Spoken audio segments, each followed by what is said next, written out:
중국의 제-20은 중국의 레이더에는 잡히지 않으니 중국이 스텔스기라고 우기는 것이다. 전투기 뒤에 있는 적 항공기를 격추할 수 있게 일부 미사일은 반대로 장착해서 뒤로 발사하면 좋겠는데 F-35 블럭 3까지 시험 기체입니다. 미군이 요구하는 건 블럭 4고요. 블럭 4도 포기할 가능성이 매우 큰 상황인데 블락고는 어디 소스인가요? 네티즌들이 왜 그렇게 반응하고 댓글을 달았을까요? 이유를 한번 봅시다. KF-21은 스텔스던 능력이 없다. 최근 KF-21을 두고 말도 안 되는 황당한 주장이 제기돼 우리 국민들이 분노하고 있습니다. 한국을 어떻게든 깎아내리려는 일본과 중국은 그렇다 치더라도 국내에서조차 KF-21의 성능이 부족하다는 지적이 등장했습니다. 후방에 적 미사일을 탐지하고 감지할 수 있는 장비인 MWS가 없는 데다 스텔스 기간 교전에서 주로 사용될 고성능 적외선 추적 미사일에 사용되는 DIRCM이 없다는 것입니다. 그런데 이런 주장은 사실입니다. 실제로 KF-21 보라매에는 스텔스기에 꼭 필요한 두 장비가 탑재되지 않았습니다. 그렇다면 국내외 보도처럼 KF-21이 F-35에 맞먹고 제-20을 상대할 수 있다던 내용이 거짓이라는 것인데요. 그런데 이건 사실이 아닙니다. 매체에서 말한 F-35급 성능의 KF-21은 현재 계획된 보라매의 최종 완성형인 보라매 블록 3을 기준으로 합니다. 각종 센서의 내장과 내부 무장 참 등 완전 스텔스기로 개량한 KF-21 보라매 블록 3이라면 제-20을 압도하고 F-35와 맞먹을 수 있다는 것이죠. 그리고 당연하게도 이 블록 3에는 DIRCM과 MWS가 포함됩니다. 특히 DIRCM의 경우에는 이미 국산 장비가 수리온 계열 헬기에 탑재되어 최종 테스트를 마쳤습니다. 즉, 완성품이 존재한다는 것인데요. 관련 소식통에 따르면 헬기용 DIRCM을 만들면서 상담 후 기술을 완성했으므로 KF-21 보라매용 DIRCM의 개발은 그리 오래 걸리지 않을 것이라고 합니다. 그러나 아무리 곧 완성된다고 할지라도 실물이나 구체적인 진척을 알지 못하면 쉽게 믿기 어렵습니다. 그리고 막여히 좋다는 이야기만 들어서는 막대한 자금을 들여 개발해야 하는 장비인지 의심이 드는 분들도 계실 것입니다. 그래서 준비했습니다. 오늘은 KF-21이 5세대 스텔스가 되는데 필요한 첨단 장비에 대해 알아보겠습니다. 2022년 현재 세계 최강의 전투기는 아직도 F-22입니다. 최대 이륙 중량이 38톤에 달하는 대형 전폭기임에도 추정비 1.08m라는 우수한 기동성을 가졌고 무장 탑재량도 F-35를 가뿐히 뛰어넘습니다. 하지만 너무 비싼 단가와 유지비로 인해 잘 쓰이지 않고 있습니다. 그래서 실질적인 세계 최강의 전투기는 F-35라 할 수 있는데요. F-35는 블록2까지 제대로 된 전투를 수행할 수 없는 반쪽짜리 전투기라는 평을 들었지만 우리 군이 사용하는 블록 3 사양부터는 최강의 다목적 전투기로 자리 잡았습니다. 심지어 최근에는 점차 늘어나고 있는 중국, 러시아의 5세대 전력에 대응하기 위해 더 강력한 블록 4로 업그레이드 중입니다. 하지만 이런 변화에도 불구하고 미국 내부에서는 미 공군이 가지고 있던 절대적 우위가 무너지고 있다는 비판이 등장했습니다. 앞서 말씀드린 대로 중등 미국의 적대적인 국가가 5세대기를 생산하기 시작해서인데요. 이게 왜 문제냐면 세계 최강 미군이라 할지라도 아직 수적인 주력은 4.5대기가 대부분입니다. 원래 미 공군은 모든 전투기를 저렴한 F-22급 기체로 기획된 F-35 계열 전투기로 대체할 계획이었습니다. 하지만 F-35가 성능만큼이나 비싼 고가의 전투기가 되면서 스텔스 성능이 필요 없는 임무에는 유지비가 싼 4.5세대 전투기를 투입하기로 결정했는데요. 그래서 F-35가 양산되고 있음에도 공대지 임무를 위해 F-15EX를 도입하는 등 4.5세대 전력을 유지하고 있습니다. 그런데 J-20이나 Su-57처럼 뭔가 나사가 하나 빠진 5세대 스텔스기라 할지라도 4.5세대기를 상대로는 무적입니다. 4.5세대기로는 아무리 뱀 스펙이 심한 공상권 무기라지만 5세대는 레이더에 잡히지 않는 스텔스기임은 변하지 않습니다. 따라서 스텔스기가 있는 국가의 공군을 상대로는 제 아무리 미 공군이라 할지라도 몸을 사릴 수밖에 없습니다. 그런데 여기서 한 가지 궁금한 게 생깁니다. 레이더에 잡히지 않는 것은 적 스텔스기 역시 마찬가지일 텐데 스텔스기는 어떻게 스텔스기를 상대할 수 있느냐는 것이죠. 정답은 바로 탐지 센서에 있습니다. F-35 조종석 바로 앞에 달린 센서를 중심으로 구성된 EODAS는 단순히 적의 미사일을 탐지하는 것을 넘어 발사 원점까지 추적할 수 있는 아주 강력한 체계입니다. 심지어 기체 곳곳에 설치된 적외선 카메라를 통해 구현된 증강현실로 조종사가 360도 어느 곳이든 볼 수 있기까지 합니다. 이는 현대 공중전에서 아주 중요한 기능인데요. 스텔스기가 등장하기 이전, 그러니까 4세대 전투기가 주력이던 시절에는 가시거리 외 BVR에서의 교전이 핵심이었습니다. 우수한 레이더로 먼저 적을 탐지한 뒤 마찬가지로 우월한 사거리를 가진 미사일을 이용해 적이 아군 전투기를 탐지하기도 전에 제거하는 게 가장 이상적인 전술이었는데요. 이를 위해서 전투기들은 미사일을 쏜 뒤 적에게 탐지당하지 않기 위해 바로 전장에서 이탈하는 일격 이탈에 중점을 두고 설계됐고, 더 우수한 레이더와 빠르고 긴 사거리를 가진 미사일로 무장했습니다.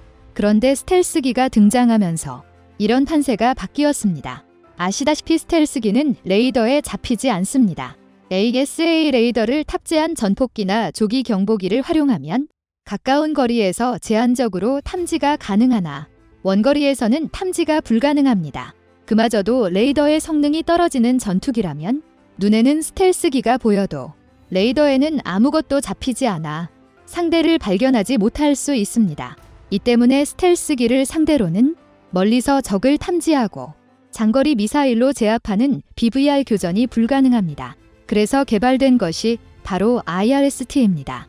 IRST는 적외선 탐색 추적 장치의 약어로 적외선을 이용해 적을 탐지하는 탐지 센서입니다. 주로 항공기 앞에 달려 있는데요. KF-21 보라매 앞에 여드름처럼 특대 튀어나온 것도 이를 통해 5세대기의 최대 약점인 열을 추적할 수 있는데요. 5세대 스텔스기에는 엔진 발열을 숨기는 각종 처리가 되어 있기는 하지만 아무리 그래도 수천 도의 고온을 뿜는 엔진의 화염을 모두 감출 수는 없기 때문입니다. 그래서 IRST를 쓰면 10에서 20km 안팎이라면 스텔스기를 확실히 탐지하는 게 가능합니다. 이렇게 스텔스기를 탐지하면 격추를 위해 마찬가지로 적외선으로 적을 찾는 IR 미사일을 쏘게 됩니다. 이때 발사되는 미사일이 바로 5세대 IR 미사일인데요. 50에서 60배의 중력을 견딜 수 있어서 거의 180도 선회에 가까운 사기적인 기동성 덕에 제 아무리 기동성이 좋은 스텔스기라 할지라도 격추당할 수밖에 없습니다. 그래서 IRST를 탑재했고 5세대 단거리 미사일 IRST가 무장 통합된 KF-21 보라매는 4.5세대기 수준의 성능을 가진 블록 1에도 스텔스기를 맞상대할 수 있습니다.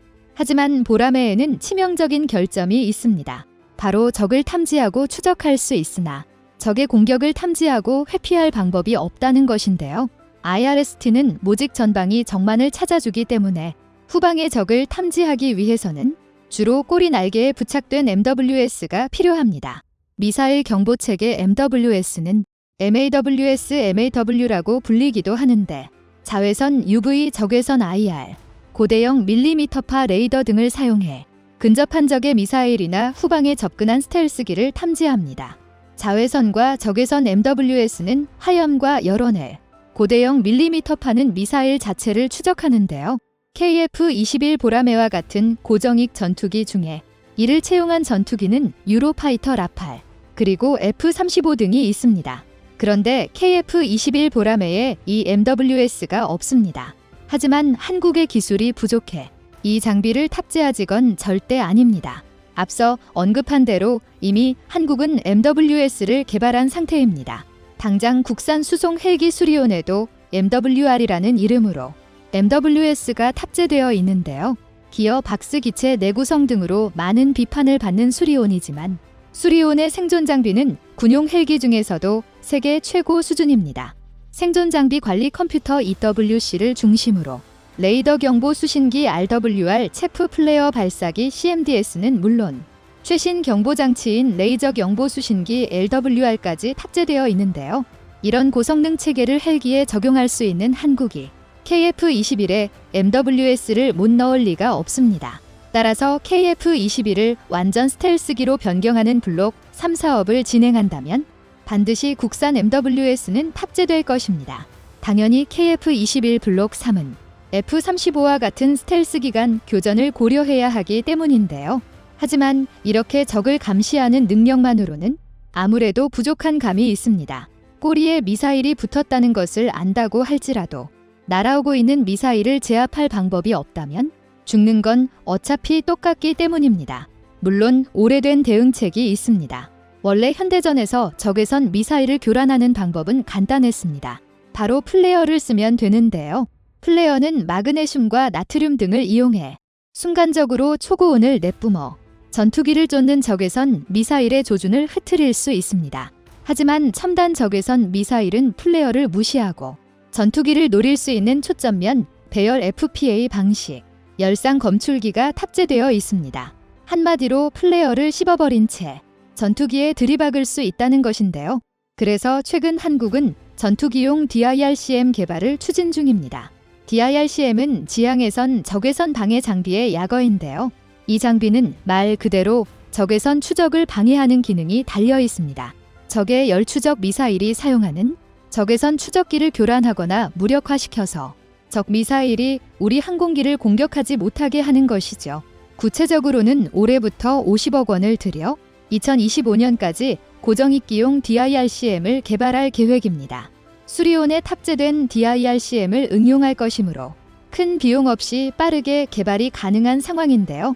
한국은 지난 2014년부터 DIRCM 개발에 착수, 지난 2018년에 헬기용 DIRCM을 개발하는 데 성공했습니다.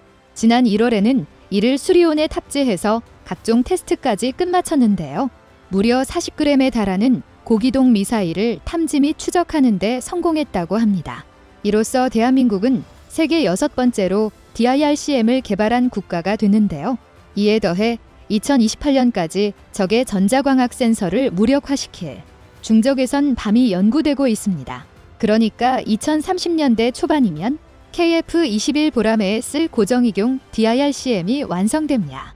그런데 중국의 J-20과 FC-31, 일본의 F-35A-5B처럼 주변국이 스텔스기 도입을 본격적으로 진행하는 상황에서 2030년은 너무 늦는 것으로 보일 수 있습니다.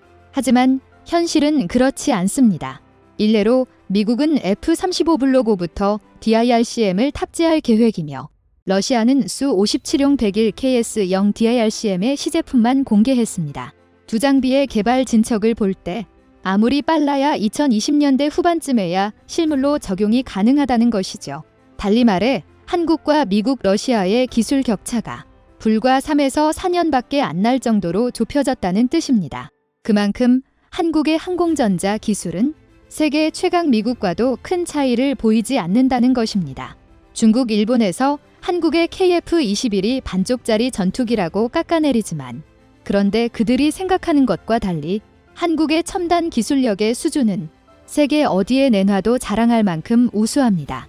또 최근 시작된 시험 비행을 통해 시뮬레이션으로만 확인했던 RCS 값을 실제로 계측하는 등 여러 검사를 거쳐 추가적인 개량까지 이뤄지고 있어 앞으로 KF-21은 더 강력한 전투기로 대중들 앞에 공개될 예정입니다.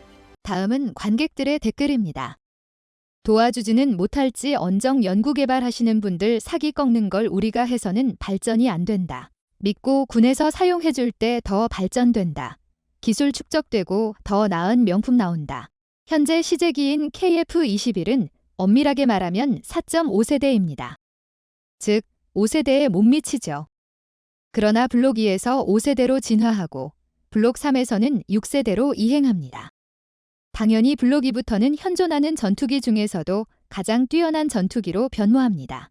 이러한 생존 장비라면 블록 3가 아니더라도 블록 1부터는 들어가야 파일럿의 생존성에 도움이 되는 거 아닌가요? 아직 진행 미정인 블록 3를 기다려야 한다는 건 좀 의아합니다. 뒤에서 공격이 상대방이 미사일이 아닌 기관포로 쏘면 막을 길이 없다고 본다. 여기에 대책을 세워야 한다. 좋으셨다면 구독과 좋아요 부탁드립니다.